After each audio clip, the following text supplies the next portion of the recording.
Hello, and welcome to another episode of Snail Mail with Smokey. I'm Smokey. I hope you're having a wonderful day wherever you're at. I am so excited about today's episode. It is Stamp versus Stamp, episode 5. That Dad Guy and I have teamed up once again to bring you this exciting episode of Stamp versus Stamp. So before we get any further, let me just remind you that there are 2 videos to watch. There is the one that you're currently watching, and after you finish mine, hop on over to That Dad Guy's channel and watch his Stamp versus Stamp video. I am super excited about today's video. Let me set the premise for you. Rob and I have given each other 10 words. Now, there was no limits on what these words could be. They could be any words that we so desired. So we've given each other 10 words, and we are each tasked with taking those 10 random words and folding them in to a story of our creation. And so not only do we have to use these 10 words creatively to write a story, we also then have to take 5 of those words and find postage stamps that correspond to those words. So like I said, I am really excited about this video, about this Stamp versus Stamp challenge, and about this episode. So let me tell you how this episode is going to unfold. In just a few short minutes, I am going to read you the story that I have written. It's a completely unique story that I have written myself, and I have inserted those 10 words that were given to me by Rob. So your goal is to see if you can spot the 10 secret words in my story. After I've read you the story, we will then hear from Rob, who will reveal the 10 words that he chose. After that, I'll show you the 5 stamps that I've chosen to correspond with 10 of Rob's words. Like I said, I think this was a really great idea, and one that I am super excited to do, and I hope that you will enjoy it. So without further ado, I present to you the tale of Roman Rabbit. Since time immemorial, bards and storytellers alike have captivated the masses with tales of delight, mystery, wonder, and woe. Speaking not in monotone, but instead with fervor in their vocal cords, like threads being woven through the fabric of time, these verbal and written muses have helped to shape who we are as a people, as well as allowing us to pass down history and knowledge from one generation to the next. Over the next several minutes, allow me to be your guide as I take you on an epic adventure, one filled with intrigue and chivalry. A warning as we begin our tale: not everything is as it appears, nor will all mysteries that lie within be revealed. It is up to you, my most learned companion, to glean that which is valuable, separating the wheat from the chaff to obtain the treasure that resides within. It had been 12 long, hard years since the end of the 100 Hares' War. Most of the land lay desolate, a result of the cruelty of the conflict. The hearts of the inhabitants were filled with regret, and their stomach with the pains of hunger. The stockpiles of preserved carrots had been depleted, and the bunnies that lived in this once beautiful landscape now longed for a fresh start. The land had been divided into 4 groups. These colonies lay to the north, south, east, and west of the dilapidated capital that once stood as a beacon of hope for rabbits everywhere. In the southern colony, which was called Lower Grove, lived a young mini-lop named Roman Rabbit. At first glance, Roman looked like every other bunny in his colony, but do not let his appearance fool you, for true beauty and true power always lie well beneath the surface. One day, Roman was sitting in his tiny home, about to saute a delicious carrot ragout, when there came a knock at the door. At the door was Roman's best friend, Paul. Now, his given name was Montgomery, but no one had called him that in years.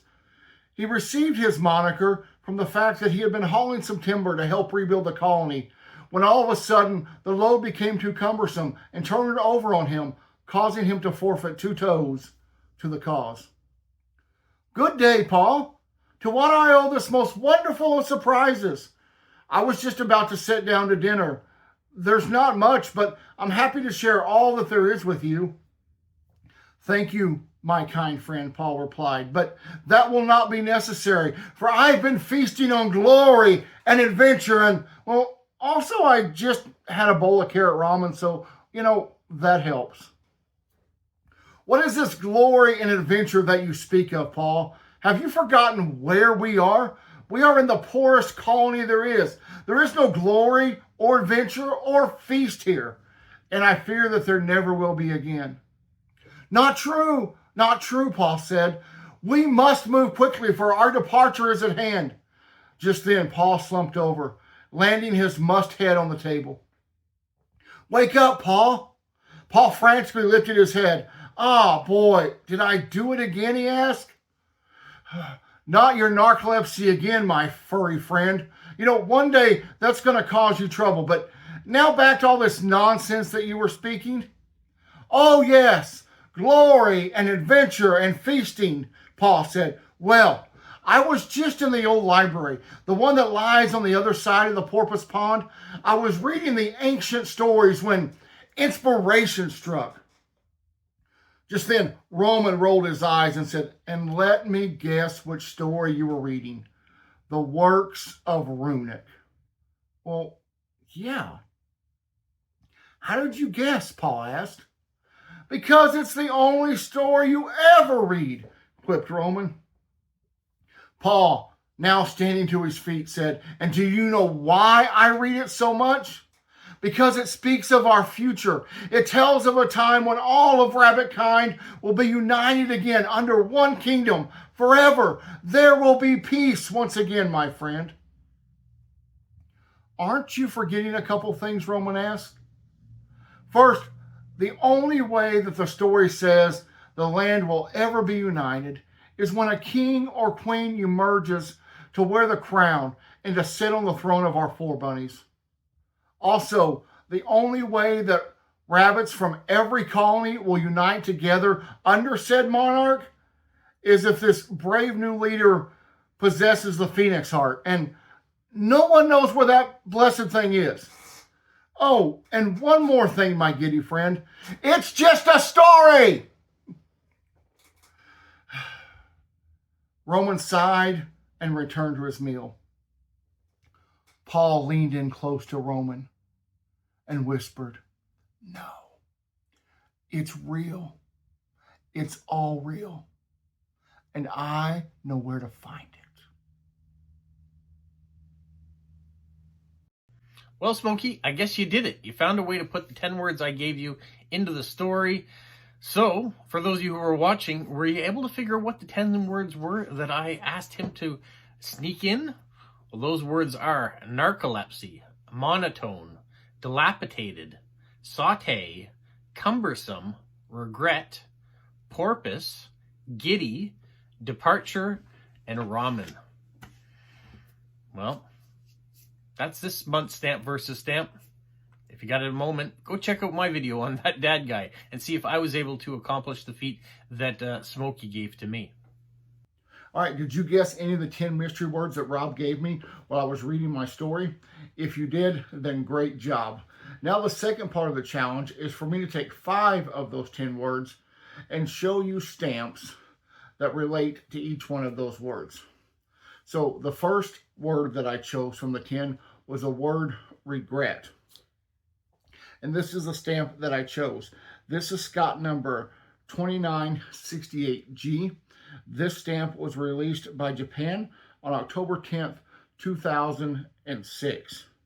It is from a series of stamps released by Japan called Japanese Films, and it depicts a scene from the Japanese film called Lost Paradise that was released in 1997.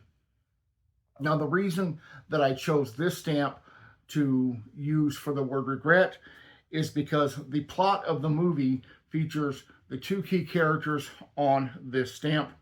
The gentleman on this stamp, his character is a character that is described as being filled with regret because he has spent his entire life devoted to his work and not to his relationships or other pursuits. So therefore, he has a lot of regret.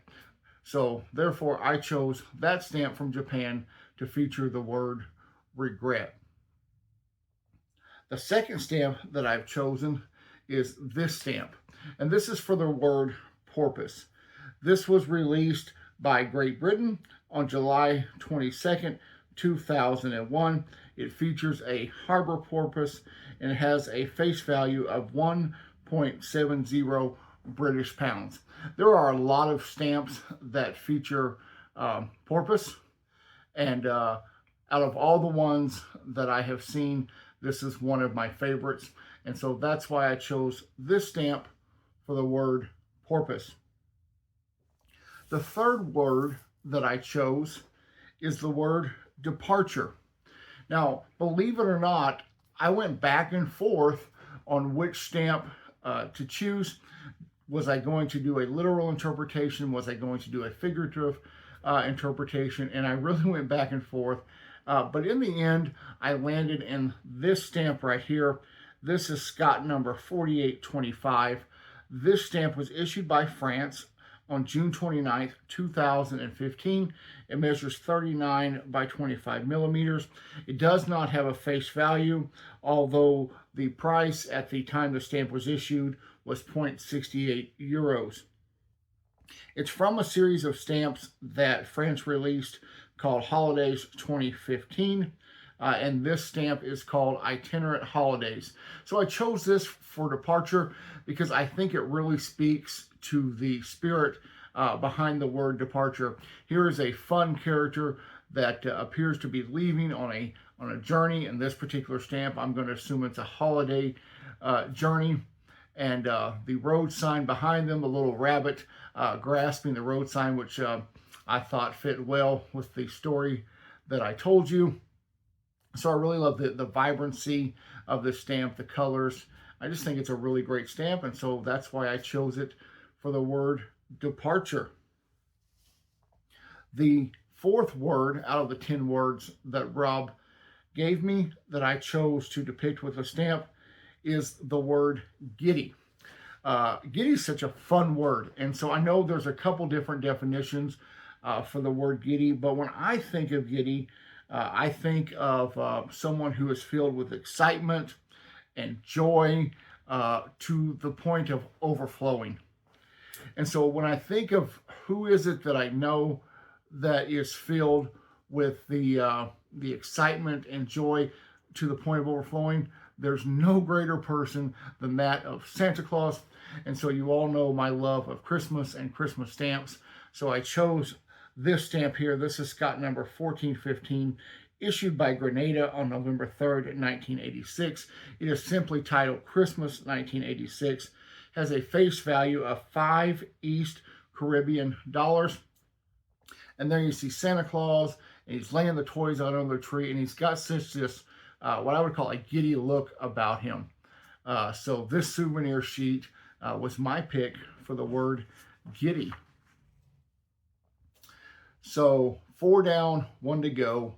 For the last stamp, I chose the word cumbersome.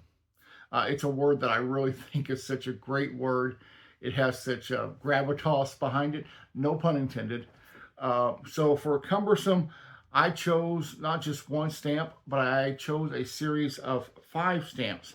These 5 stamps were issued by Australia on April 1st, 2008, and they are called Heavy Haulers. They are Scott numbers 2839 through 2843. Each stamp has a face value of 50 Australian cents. These are such wonderful stamps. They're really colorful stamps. They stand out. All of this machinery that moves cumbersome objects, that moves heavy loads. And so I thought it was just a given to pick this series of stamps for the word cumbersome. Well, that is it for episode 5 of Stamp versus Stamp. A huge thank you to my collaborating partner, That Dad Guy, for once again going on this journey with me. I had so much fun. I love to write. I like being creative. So it was so much fun to create this story. And who knows, maybe there's more of the story to come. But so Rob, thank you once again. Thank you for the great idea. Like I said, it's always great doing these videos with you. and I hope that it continues for a long, long time to come. So thank each one of you very much for watching. If you've liked this video, please give me a thumbs up. Leave me a comment. If you haven't subscribed to the channel yet, please consider doing that. And if you haven't checked out That Dad Guy's video, please go check out his video. Not just the stamp versus stamp, but the rest of his videos. Give his channel a thumbs up. Leave him some positive comments. And if you haven't, also please subscribe to his channel. Once again, thank each one of you for watching. Until next time, have a great day. Bye-bye.